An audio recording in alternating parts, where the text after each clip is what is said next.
মনে হচ্ছে খুব ক্লান্ত। হ্যাঁ, একটু ক্লান্ত আছি, তবে অনেক কিছু কেনা হয়েছে আজকে। কি আনলি দেখা? ইন্টারেস্টিং জিনিস আছে, এটা কোলে নিয়ে বসে আছি, তার কারণ আছে। ঠিক আছে কি যাতে না হয়। দেখতে খুব কিউট প্রোডাক্ট আছে। ওয়াও, ও ভেরি নাইস। এটা হচ্ছে তুলসী মঞ্চ। খুব সুন্দর হয়েছে। কিউট না? হুম। খুবই কিউট। এটার কাছ থেকে দেখা, খুব কিউট হয়েছে, আমার ভীষণ ভালো লাগছে। সেরামিক। Ceramics, nice. খুব সুন্দর। এটা একটা এনেছি, ব্যাস। একটা কিউট প্রোডাক্ট বলতে একটাই, বাকি এমনি ঘরে সবজি পাতি এসব নিয়ে এসেছি। তো এটা আমি দেখাচ্ছি দাদা।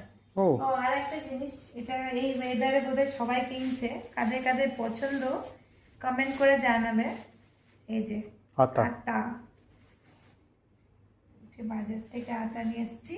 আমি একাই খাবো, অর্পণ খাই না, তো স্পেশালি আমি খাবো না, গনু ভাইয়ের জন্য নেওয়া হয়েছে। এই দুটো হলো। আর একটা কিউট জিনিস আছে, ওটা সবজির মধ্যে, আমি দেখাই। এটা তো করলা বেগুন।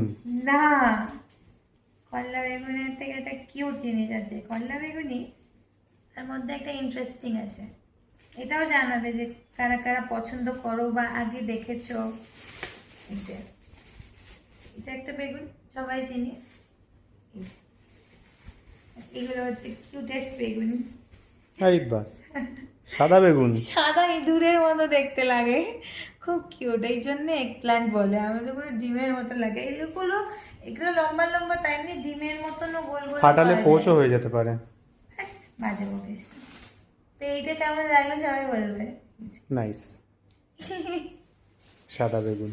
এটা খুব টেস্টি খেতে, ওই জন্য এটা নিলাম। ব্যাস, আর এমনি মোটামুটি ঘরে সবজি পাতিই আছে, আর কিছু দেখানোর মতো নেই। Thank you.